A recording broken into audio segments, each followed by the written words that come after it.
তো পাশে হলে হইতে পারে 10-20 মিনিট পাশে হইতে পারে। আমরা এখানে ধৈর্য সহকারে থাকিয়া জোহরের নামাজ এখানে পড়িয়া জোহরের নামাজের পরে আমাদের মানে কার্যসূচি শেষ হবে। আপনাদেরকে অনুরোধ রাখছি যাতে ধৈর্য সহকারে অতটা টাইম আপনারা থাকেন। তো মৌলানা ইউসুফ আলী সাহেবকে তার বক্তব্য রাখার জন্য অনুরোধ। আলহামদুলিল্লাহ আলহামদুলিল্লাহি ওয়া কাফা ওয়া সালামুন আলা ইবাদিহিল্লাযিনা ইসতাফা। ফাআউযু বিল্লাহি মিনাশ শাইতানির রাজীম। বিসমিল্লাহির রহমানির রহিম। ইকরা বিসমি রাব্বিকাল্লাযী খালাক খালাকাল ইনসানা মিন আলাক। ইকরা ওয়া রাব্বুকাল আকরাম আল্লাযী আল্লামা বিল কলম আল্লামাল ইনসানা মা লাম ইয়ালাম। সাদাকাল্লাহুল আযীম। ওয়া আন আবি দারদাই রাদিয়াল্লাহু তাআলা আনহু قال কুন আলিমান আও মুতাআল্লিমান আও মুস্তামিআন আও মুহিব্বান লাহুম ওয়া লা তাকুনিল খামিসা ফাতাহলিক আও কামা ক্বালা রাদিয়াল্লাহু তাআলা আনহু। সম্মানিত আজকের এই শৈক্ষিক সম্মিলনীর সভাপতি সাহেব, আমন্ত্রিত অতিথিবৃন্দ, অভিভাবক এবং পর্দার আড়ালে অবস্থানরতা অভিভাবিকাগণ, অদ্য মাদ্রাসার শিক্ষক মণ্ডলী এবং অত্যন্ত স্নেহের ছাত্র এবং ছাত্রী বন্ধু বান্ধবীরা, সম্মানিত হাজিরিন, আমি আপনাদের চেহারাগুলো দেখে বুঝতে পারতেছি যে এখন আর আপনাদের কথা শোনার ধৈর্য নেই। তবুও খুব সংক্ষিপ্তভাবে 2-4টা আবেদন আপনাদের সামনে রাখব। প্রথমেই আল্লাহর কালাম থেকে আমি 5টি আয়াত তিলাওয়াত করেছি, তার তর্জমা করব না। এই আয়াতগুলো জামানায়ে জাহিলিয়াতের অজ্ঞানতার তিমির দূর করার জন্য সর্বপ্রথম আসমান থেকে আল্লাহ তাবারাকা ওয়া তাআলা নূর হিসেবে এই ধরার বুকে প্রেরণ করেছিলেন। সেই 5টি আয়াত আমি আপনাদের সামনে তিলাওয়াত করেছি। চিন্তার বিষয়, সেই জামানাটাকে কেন জামানায়ে জাহিলিয়াত বলা হয়েছিল? তাদের কাছে কি কোনো জ্ঞান ছিল না? তারা কি কোনো শিক্ষায় শিক্ষিত ছিল না? অবশ্যই ছিল। এতটাই শিক্ষিত ছিল তারা যে উপস্থিত এক জায়গায় কোনো আগে থেকে পূর্ব প্রস্তুতি ছাড়া তারা দীর্ঘ কয়েকশো লাইনের কবিতা পাঠ করতে পারতো বানিয়ে বানিয়ে। আর সেই কবিতাগুলো যুগ যুগ পর্যন্ত আরবি সাহিত্যের সমল হয়ে আছে। আজও সর্বশ্রেষ্ঠ আরবি সাহিত্যের কবিতা হিসেবে সেগুলো স্বীকৃত। সেই মতো কবিতা সেই যুগের মানুষরা পূর্ব প্রস্তুতি ছাড়াই উপস্থিতিতে তারা বানিয়ে বানিয়ে গাইতে পারতো, বলতে পারতো। আর যারা একবার এই কবিতাগুলো শুনতো তারা কয়েকশো কবিতার লাইন একসাথে একবার শুনে মুখস্থ রাখতো, আর অন্য জায়গায় গিয়ে হুবহু সেইভাবে তারা বলতে পারতো। এতটা ট্যালেন্টই তাদের মধ্যে ছিল। মরুভূমির মধ্যে সফর করার সময় হাওয়া দেখে বুঝতে পারতো কোন দিন বৃষ্টি হবে। মরুভূমির মধ্যে সফর করার সময় তারা যে উটের পায়খানা দেখতো, যে উটের যে গোবর দেখতো, সেই গোবর দেখে অবজার্ভ করে কোনো ধরনের যন্ত্রপাতি ছাড়া তারা বলে দিতে পারতো এই গোবরের যে মানে উট, সে কতদিন আগে এখান দিয়ে সফর করেছে, কোন দিক থেকে সফর করে কোন দিকে গিয়েছে, তারা কি আমাদের দুশ্মন হবে না আমাদের বন্ধু হবে, সেগুলোও তারা বলতে পারতো। এতটাই তারা জ্ঞানী ছিল। তারপরে অ্যাস্ট্রোলজি, যে আপনার চন্দ্র সূর্য বিষয়ে মহাকাশ বিজ্ঞানেও তারা অনেকটাই পারদর্শী ছিল। মরুভূমির ভিতরে হারিয়ে গেলে তারকা দেখে, নক্ষত্র দেখে তারা বুঝতে পারতো আমাদের কোন দিকে যেতে হবে, কোন দিকে বালির ঝড় আছে, কোন দিকে পানি পাবো, কোন দিকে ঘাস পাবো। সেই কথাগুলোও তারা শুধু এই তারকা দেখে, তারা রাত্রির বেলায় তারা দেখে জ্যোৎস্না, চন্দ্র, সূর্য এগুলো অবজার্ভ করে বলতে পারতো। এতটা তারা পারদর্শী ছিল। তারপরে নিজেদের বংশ পরিচয় একদম নিজের থেকে শুরু করে আদম আলাইহিস সালাম পর্যন্ত বংশ পরিচয় বলতে পারতো। তাদের এতটাই মানে অভিজ্ঞতা ছিল, জ্ঞান বিজ্ঞান সমস্ত দিক দিয়ে তারা এতটা মানে পারদর্শ ছিল। সাহসের দিক দিয়ে একা একা মরুভূমির ভিতরে 1 মাস 3 মাস 6 মাস পর্যন্ত একা একা সফর করে যেত, ভয় করতো না। সর্বদিক দিয়ে তাদের মধ্যে কোয়ালিটি ছিল। তারপরেও তাদেরকে বলা হয়েছে জামানায়ে জাহিলিয়াতের লোক, আর সেই যুগটাকে বলা হয়েছে জাহিলি যুগ। কেন? কারণ তাদের কাছে আল্লাহর পক্ষ থেকে আসা মৃত্যুর পরের জীবন সম্পর্কে কোনো জ্ঞান ছিল না। আসল জ্ঞান হলো এই দুনিয়ার যে জিন্দগি, এইটা আমাদের শেষ হয়ে যাবে, কিন্তু এর পরে কি এই বিষয়ে স্পষ্ট ধারণা জ্ঞান বিজ্ঞান কোনো জিনিস আমাদেরকে দিতে পারে না। মৃত্যুর পরে কি হবে এই বিষয়ে আল্লাহর পক্ষ থেকে এই বার্তা আসে, আর সেইটাই যারা বিশ্বাস করবে তারা মৃত্যুর পরের জিন্দগিতে সুখে শান্তিতে থাকবে। আর যারা এটা মেনে নেবে না, তারা তাদের এই দুনিয়ার সুখ শান্তি শেষ, আখিরাতের জিন্দগিতে তাদের কোনো সুখ শান্তিও থাকবে না, কারণ আখিরাতের জিন্দগির বিষয়ে তারা কোনো প্রস্তুতিও নেবে না। যাই হোক, এই যে অবস্থা, এই অবস্থার মধ্যে মানুষের মধ্যে আখলাক ছিল না, জ্ঞান ছিল, আখলাক ছিল না, মানবতা ছিল না। তাই সেই যুগকে বলা হয়েছে অন্ধকার যুগ, জাহিলি যুগ। সেই জাহিলি যুগের অন্ধকার দূর করার জন্য আল্লাহ নাজিল করলেন ইকরা বিসমি রাব্বিকাল্লাযী খালাক।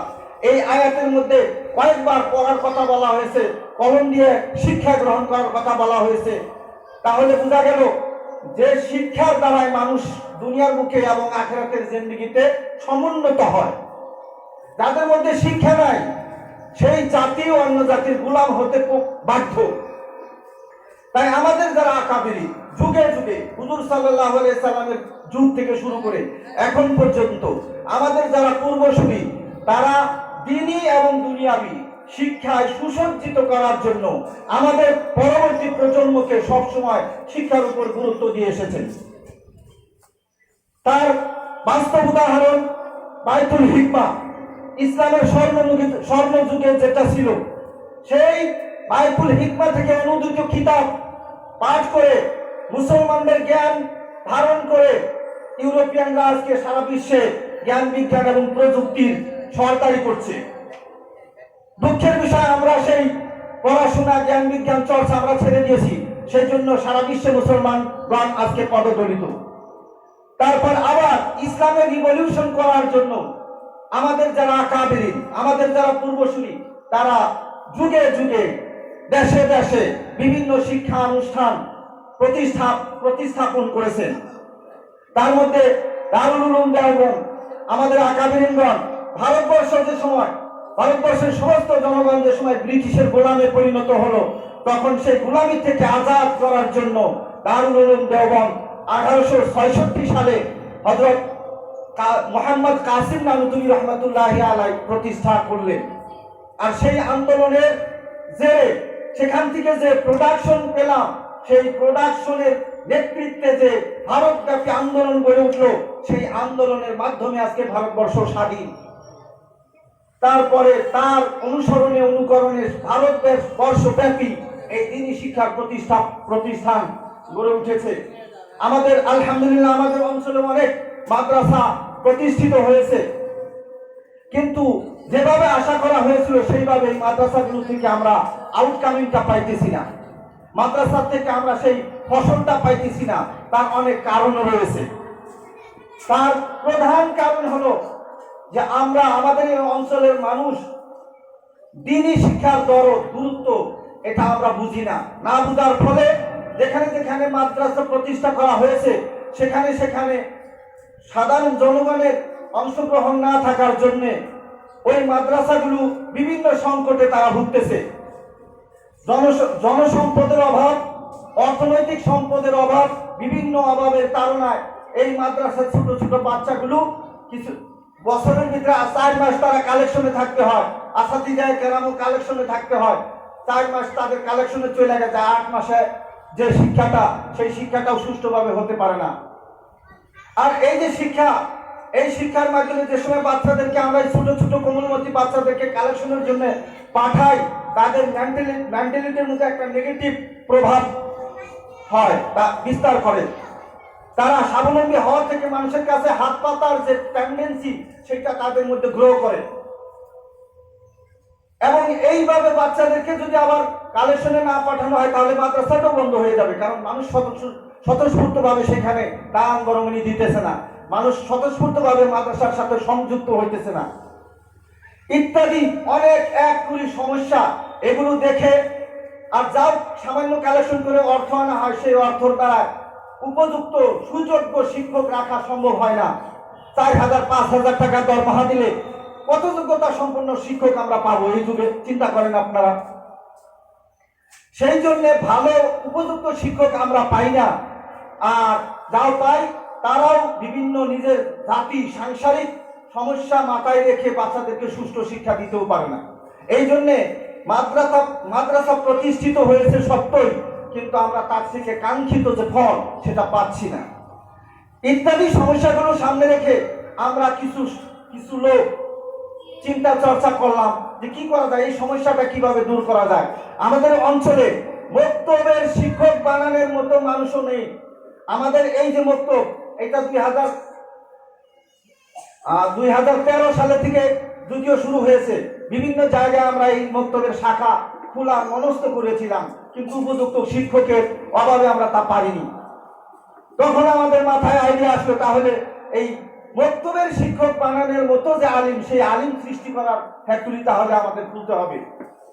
সেই জন্য আমরা মাদ্রাসা খোলার মনস্থ করি, অন্যান্য মাদ্রাসা থাকা সত্ত্বেও। মানে অনেক মাদ্রাসা আছে আমাদের চতুর্পাশে, তারপরেও আলফালা কেন, আলফালা মডেল মাদ্রাসা কেন আমরা শুরু করলাম? কারণ হলো সেই মাদ্রাসাগুলো থেকে কাঙ্ক্ষিত ফল আমরা পাচ্ছি না বিভিন্ন কারণে। সেই কারণগুলো আবার কাম করে যাতে আমরা একটি মাদ্রাসা করতে পারি যেখানে অলরাউন্ড উলামা সৃষ্টি হবে। মানে দুনিয়ার ইলমেও যেভাবে তারা এক্সপার্ট থাকবে, দ্বীনি ইলমেও তারা যাতে এক্সপার্ট থাকে, আর শুধু ইসলামিক স্টাডিতে যাতে তারা অ্যানলিস্ট না থাকে, ইসলামিক স্টাডির সাথে সাথে কম্পারেটিভ রিলিজনের উপরে তাদের যাতে নলেজ থাকে, সেই মতো উলামা তৈরি করার জন্য আমরা এই মক্তবের পাশাপাশি একটি পূর্ণাঙ্গ মাদ্রাসা তৈরির সিদ্ধান্ত নিলাম। তবে এই যে সমস্যা অন্যান্য মাদ্রাসা, সেই সমস্যাগুলো আমরা কিভাবে ওভারকাম করব, সেই জন্য আমরা চিন্তা ফিকির করলাম যে আমাদের অঞ্চলে অনেক ব্যক্তিগত শিক্ষানুষ্ঠান চলতেছে সাধারণ শিক্ষার জন্য, জেনারেল এডুকেশনের জন্য অনেক জেনারেল স্কুল প্রাইভেট সিস্টেমে চলতেছে, সেগুলো অ্যাভেলেবল স্টুডেন্ট। কোনো স্কুলে মাসিক হাজারের উপরে ছাত্রদেরকে খরচ দিয়ে হোস্টেল সহ তাই 5,000 টাকা পর্যন্ত খরচ দিয়ে গার্জেনরা পড়াচ্ছেন, তারপরেও প্রচুর ছাত্রী সেখানে দেখা যাচ্ছে। তাই আমাদের মাথায় আইডিয়া আসলো, তাহলে আমরাও এই প্রাইভেট সিস্টেমে একটি মাদ্রাসা করব। তখন অনেকে নেগেটিভ কমেন্ট করলেন যে মাদ্রাসা শিক্ষা যেহেতু দ্বীনি শিক্ষা, এখানে ব্যবসায় ভিত্তিক করা কোনোদিনও সমীচীন হবে না, তাহলে এখানে বরকত পাওয়া যাবে না। তখন আমরা সিদ্ধান্ত নিলাম আমরা অবশ্যই ব্যবসায় ভিত্তিক ভাবে এই শিক্ষানুষ্ঠান করব না।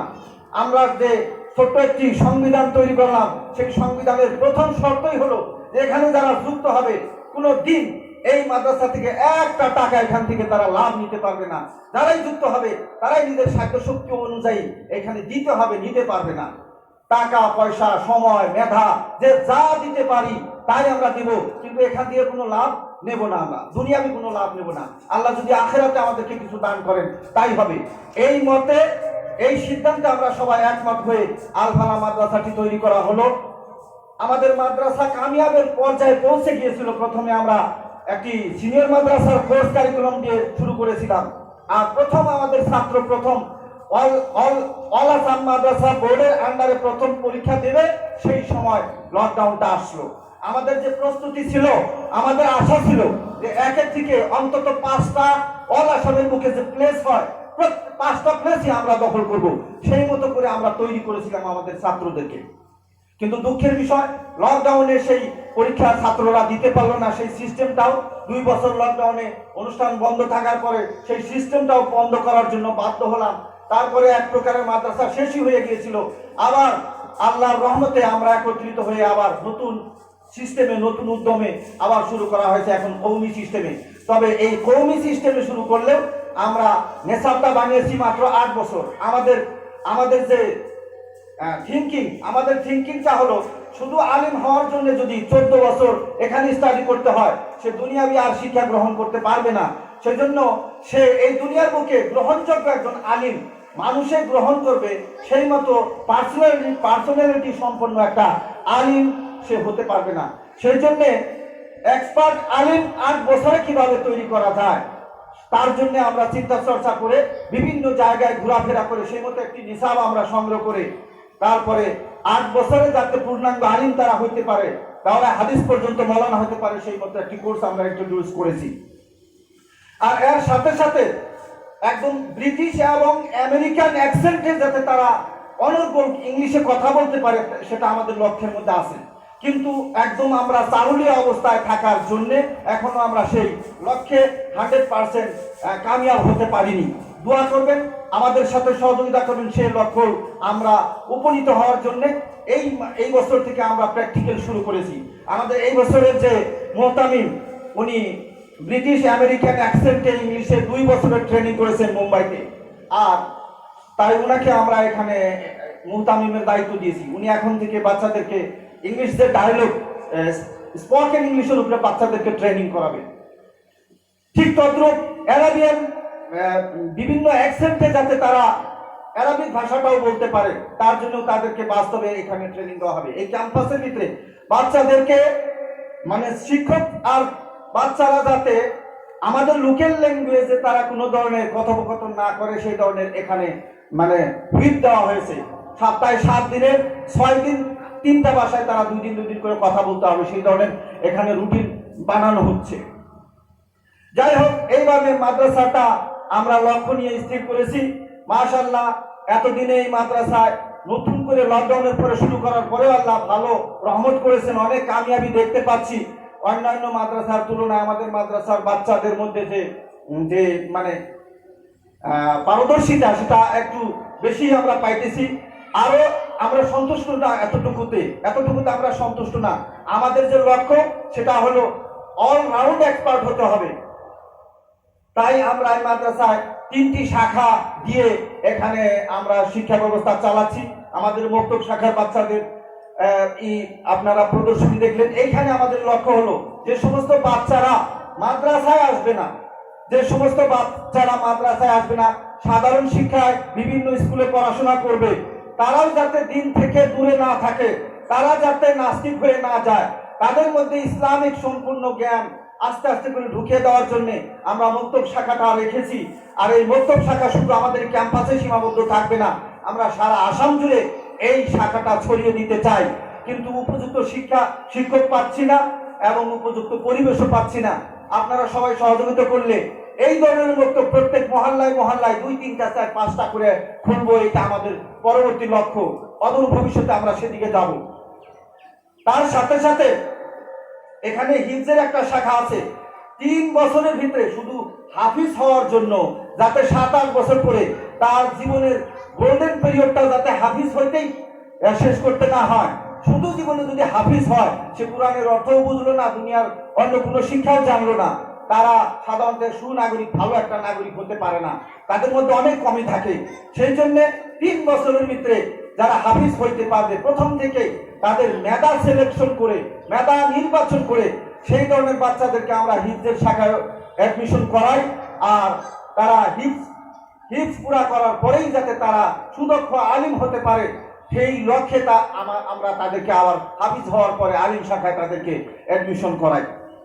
তার সাথে সাথে আমাদের এইখানে 2 বছরের ব্রিজ কোর্স রাখা হয়েছে। যারা আলিম পাস করবে বা হাফিজ পাস করবে, তাদেরকে 2 বছরে মানে ক্লাস 6 to 12, এই 6 থেকে 12 পর্যন্ত যে কয় বছরের শিক্ষা হাফিজ বা আলিম হওয়ার পরে তাদেরকে 2 বছরে দেওয়া হবে। এখানে তাদেরকে হোস্টেলে রেখে দিন রাত 24 ঘন্টার রুটিনের মাধ্যমে 6 বছরের শিক্ষা 2 বছরে দেওয়া হবে, দিয়ে তাদেরকে ডাইরেক্ট হায়ার সেকেন্ডারি পরীক্ষা দেওয়ানোটা আমাদের লক্ষ্য। যাতে এমন আলিম পয়দা হয় যারা ইংরেজিতেও কথা বলতে পারে, বিজ্ঞানের বিষয়েও তাদের সাধারণ ধারণা থাকে, সমাজ বিজ্ঞানের বিষয়েও তাদের সামান্য ধারণা থাকে, রাজনীতি, সমাজনীতি সব বিষয়ে যাতে তাদের অভিজ্ঞতা থাকে, জ্ঞান থাকে, তারা যে কোনো ময়দানে যাতে কথা বলতে পারে, আর কথা বলার সময় যাতে এমনভাবে বলতে পারে, এমনভাবে উপস্থাপন করতে পারে যারা সাধারণ শিক্ষিত মানুষ তাদের কাছে লজিক্যাল মনে হয়, তারা যাতে তাদের কাছে যেন এই কথাগুলো গ্রহণযোগ্য মনে হয়, সেই মতো কথা যাতে আমাদের এইখান থেকে বাহির হওয়া উলামারা মানুষের সামনে উপস্থাপন করতে পারে, এটা আমাদের লক্ষ্য। সেই মতো উলামা আমরা তৈরি করতে চাইতেছি।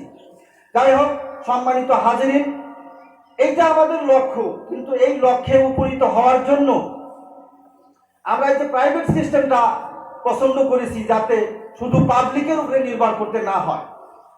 ছাত্রদের গার্জেনের কাছে থেকে আমরা টাকা পয়সা নিচ্ছি, ছাত্রদেরকে যে সমস্ত শিক্ষকরা পড়াচ্ছে উপযুক্ত ভালো শিক্ষক 18-20 হাজারের থেকে শুরু করে তাদের যাতে স্যালারি হয়, এই ধরনের যোগ্য শিক্ষক নিযুক্তি দিয়ে তাদেরকে উপযুক্ত স্যালারি দিয়ে উপযুক্ত শিক্ষকের মাধ্যমে বাচ্চাদেরকে শিক্ষা দেওয়ার তা আমরা লক্ষ্য বানিয়েছি। সেই জন্য প্রাইভেট সিস্টেম, যাতে পাবলিকের অনুদান না পাইলেও যাতে বাচ্চাদের শিক্ষার কোয়ালিটির মধ্যে কোনো কম্প্রোমাইজ আমরা করতে না হয়, সেই জন্য আমরা বাচ্চাদের কাছে ফিস দিচ্ছি, আর বাচ্চাদের ফিস নিয়েই বাচ্চাদেরকে খাওয়াচ্ছি। কিন্তু তারপরেও পাবলিকের সাহায্য ছাড়া একটি শিক্ষানুষ্ঠান বানানো কোনো দিনই সম্ভব না। কারণ বাচ্চাদের কাছে থেকে যে টাকাটা আমরা নিচ্ছি সেটা তাদের শিক্ষা এবং খাওয়া এই খাতেই খরচ হচ্ছে, আর বাকি মাদ্রাসার অন্যান্য সার্বিক উন্নয়নের জন্য পাবলিকের সক্রিয় সংযুক্ততা এখানে অত্যাধিক প্রয়োজন। যে কয়জন মানুষ আমরা এখানে সংযুক্ত আছি 2013 সাল থেকে, আমরা প্রত্যেক মাসেই আল্লাহ আমাদেরকে যা সাহায্য শক্তি দেন আমরা এখানে কিছু কন্ট্রিবিউট করি, পাবলিকের কাছে হাত খুব একটা পাতি না। আমরা প্রত্যেকেই মাসে 2000 করে টাকা, কেউ 3000, কেউ কিছু কমও আছে, যার যার সাহায্য এখানে আমরা প্রত্যেক মান্থলি ওয়াইজ দেই। তারপরেও মাদ্রাসার নিজস্ব মাটি নাই, নিজস্ব বিল্ডিং নাই, এই ক্যাম্পাসটা আমরা ভাড়ায় চালাচ্ছি, মাসে 10,000 টাকা ভাড়া দিতে হয়, অনেকটা লাইন খরচা আছে। সেই জন্য আমরা আবারও এই মানুষ যে কয়জন মানুষ এখানে সংযুক্ত হয়ে চালাচ্ছি, তার মধ্যে থেকে একজনে 1/2 বিঘা মাটি এই মাদ্রাসাকে দান করেন, আর তার দান করা দেখে আমরা উৎসাহিত হয়ে বাকি কয়েকজনে আবার 1 লাখ করে টাকা এট এ টাইম আমরা কন্ট্রিবিউট করে আরো 1 বিঘা মাটি ক্রয় করা হয়েছে। মোট 1 বিঘা মাটি হয়েছে, কিন্তু সেখানে বিল্ডিং করার মতো সাধ্য আমাদের এখন নেই। তো আমরা অনুভব করছি যে শুধু আমরা এই কয়েকজন মানুষে এই মাদ্রাসাটা দ্রুত যে লক্ষ্য আমরা স্থির করেছি সেই লক্ষ্যে আমরা উপনীত করতে পারবো না।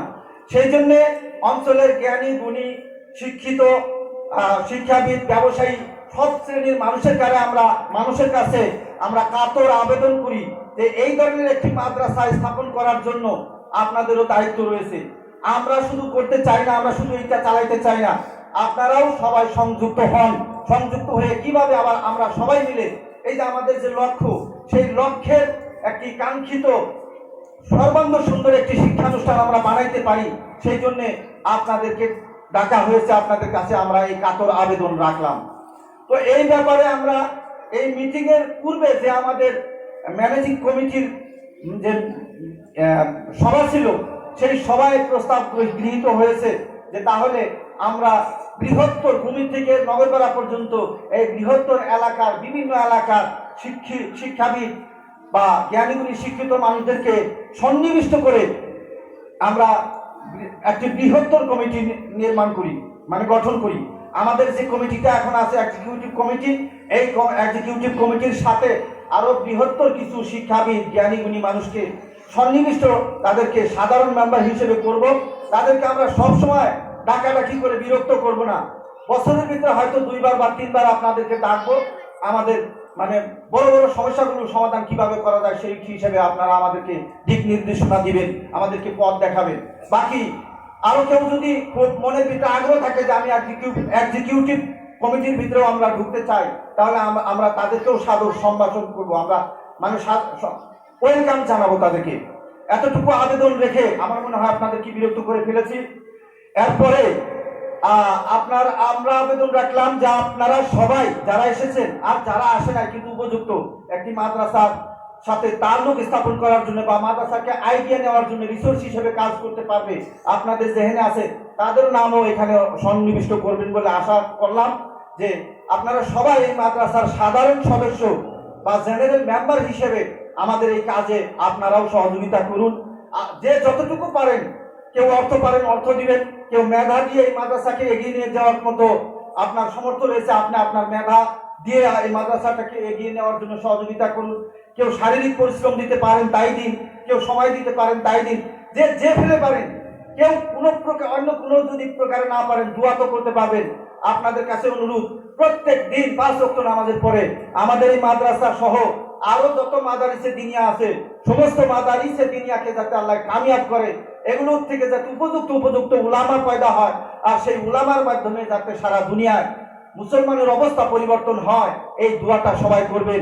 এতটুকু বলে আমার এই বক্তব্যের মধ্যে যা ভুল ত্রুটি হয়েছে সেগুলোর ক্ষমা চেয়ে আপনাদের কাছে থেকে বিদায় নিয়েছি।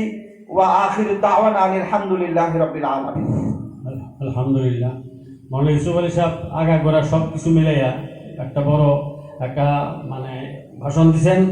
তা আমরা সবাই উপলব্ধি করছি যে এখানে আমরা কতখানি কামিয়াবি হয়েছি। যে এটা আমাদের এজেন্ডার ভিতরে আর একটা আছে যে আমাদের কমিটির সাথে কিছু গণ্যমান্য কিছু বুজুর্গ মানুষ আমরা অঞ্চলে যদি সহযোগী হিসাবে নিয়ে নেই, পরামর্শদাতা হিসাবে, আমরা এটা আশা করছি। এই সম্পর্কে আমাদের এখানে উপস্থিত থাকা একটা কথা বড় দুঃখের বিষয়, আমরা প্রায় 150 চিঠি বিতরণ করছিলাম। আল্লাহ যার উপরে